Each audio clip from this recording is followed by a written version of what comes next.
is Sid Bhatia. I go to Stevens Institute of Technology in Hoboken, New Jersey, and I did the CIS Abroad January in Tokyo program. Why did you choose CIS Abroad? I think probably the biggest factor was the fact that it was during January. So the way that works is that for study abroad programs at Stevens, we have normally either like summer or spring semester programs where we would go abroad, either for half the summer or maybe for a few weeks, and then also go abroad the entire semester. And it was a little difficult to kind of coordinate that also because of my major. It was a little more specialized, so it's hard to find courses that align with it. And also during the summer, I would normally do internships, so that would also be really tough to fit in. But one great opportunity was that CIS Abroad had a January program, which was perfect. It was 2 weeks, which is obviously, to some people a little short, and I can definitely agree with that. But it was the best source of time because it was basically during my winter break, and it leaked a little bit into the spring semester, but not too much at all. And yeah, it was just a perfect time. I was also able to get most of it covered from my scholarship that I had as well, which is able to apply for that. That's through Stevens itself. I know CS Abroad has their own scholarships with that. They usually apply those for, I think, semester and summer programs. But no, that was kind of the main reason, and I'm really excited to do it. Can you give some tips on surviving the first 2 weeks on site? Definitely recommend to at least review the basics of the language, whatever foreign country you're going to. So, for example, I was going to Japan, and Japanese is a very difficult language, but luckily I was able to study a little bit, a few months beforehand. It doesn't have to be anything too crazy. You don't have to take a course in it, but I'd recommend either some self-study, kind of immerse yourself a little bit in the language and the culture beforehand. So when you arrive on site, you at least know a little bit of what to expect and know some basic survival phrases to help you get through your first few days and weeks there. Just because, depending on where you're coming from, a big thing is the culture shock that normally a lot of foreign countries may have. So a big example is that, for example, in America, people are a lot more loud and outspoken and generally more open. Versus in Japan, a lot of people are more conservative and more soft-spoken. So, when you're coming to a different country, definitely educate yourself on the cultural norms and expectations. What was your favorite class and why? I only was able to take one class. So I think that kind of also has pros and cons. I think a pro is that because it's only 2 weeks, it's nice to not be able to overload myself with multiple courses. And then secondly, it was a good balance of being able to, study a little bit and also be able to really experience, Japan. And the course that I took was pop culture and anime in Japan. So it was a class that really kind of delved into popular culture in Japan, how the history of it, the philosophy of it, and why it's so prominent today. And I honestly really, really enjoyed that class as opposed to the traditional Japanese language course that was also offered. And I was also, by the way, studying at Oberlin University in Japan, which is in Shinjuku, so Shinjuku campus. So, it was also an experience while also commuting because we stayed in Ekoda, which is like about 45 minutes away from the campus. So we'd stay in like a hotel or an inn, then we'd get on the train and commute and kind of went through one transfer at the main station, Ikebukuro. So I think a good opportunity is that, definitely choose a class that you're going to really enjoy the content for. Obviously, you should align with whatever you need for credits. And I really enjoyed it. How are your classes compared to classes in the US? I would say the way that courses are taught in Japan are a little bit different than the US. So it's very, you come into class and you're prepared. Usually you actually have to come dressed, not like dressed up, but definitely dressed a little bit better than, how you normally dress. And like the States, when people kind of go to, class in their pajamas or whatever, it's very, relaxed environment. In Japan, classes are a little bit more formal. So you'd come at least in, I wouldn't say business casual per se, but something along those lines would be a little bit lower than that. And you would, be prepared for class. You would be engaged, One difference is that our professor, although he lived in Japan for pretty much all his life, he did grow up in the States, so he still had more of an American way of teaching. But when I spoke to other professors and other, Japanese students at the university, they also gave me their perspective on that. So I think it's also, again, more nuances of the culture, more nuance into also their education style, which is, again, similar, but not, too incredibly different. Can you tell us more about your housing and commute to school? We stayed on Ekoda or flex stay in Ekoda. So it's a certain inn, and Ekoda is more of a sort of smaller, kind of suburban-ish town that is a little bit more farther away from the main hubs of Japan, but it's still in Tokyo, or like that main, prefecture of Japan, or main city. So, as mentioned before, the housing itself actually was a little small, and that's something you kind of realize that in Japan, a lot of the houses there and just apartment or living styles are very, very small, as they really focus on space, and also because their population density is very high in Japan. So, as a result, they have to optimize all the space they have. But one benefit is that we did all have our own singles, so you didn't have to share or dorm with other people. But it was very like almost like a New York City style type of apartment, where it's like very small, but you did have, pretty much everything you needed. You had, a shower, a bathroom, a bathtub, you had a sink, you had a small microwave, a fridge. You even had like, I think, a little like stove as well if you wanted to, make something. And obviously, like, your bed, desk as well, and even like a mini TV. So you really had everything, but it was very compact. So I definitely recommend, it's like you can't really have people over at your dorm, or, where you're staying, because it's way too crowded. But it was definitely still a very, nice experience.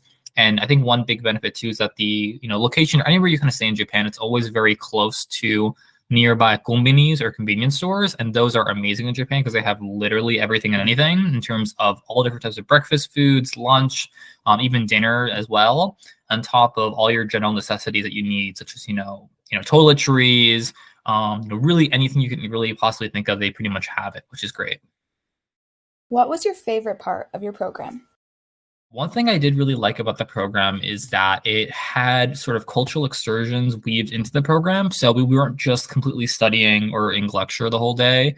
We might be in lecture for the first part of the day, maybe in the morning. So we usually come in at, as I mentioned before, I wake up maybe around 6 or 7, get ready, and then take the train around 8. And then from there, I'd get to campus around 8:45 or 9, depending on traffic. And big tip about Japan is that when you commute and you're in rush hour, which is like pretty much anywhere between 8 to 9 to 10, you will be like bombarded. Like the trains there are, people are like squeezed into each other to a point where it's like you like can barely breathe.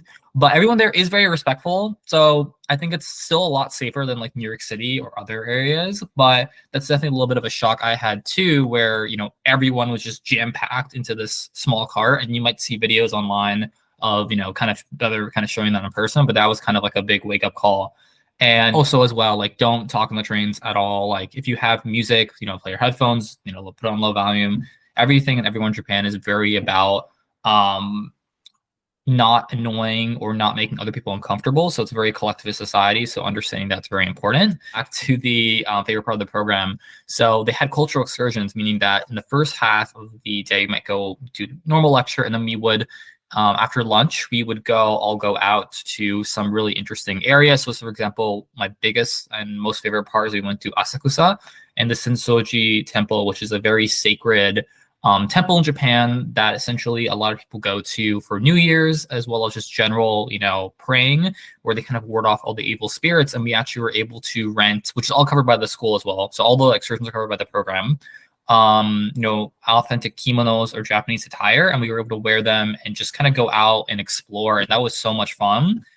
What was your favorite excursion?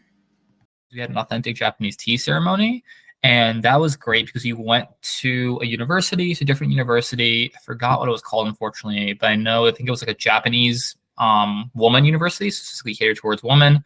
And they had basically hosted an authentic tea ceremony where they had professors and also even their own Japanese students who would show you how they would actually create the tea.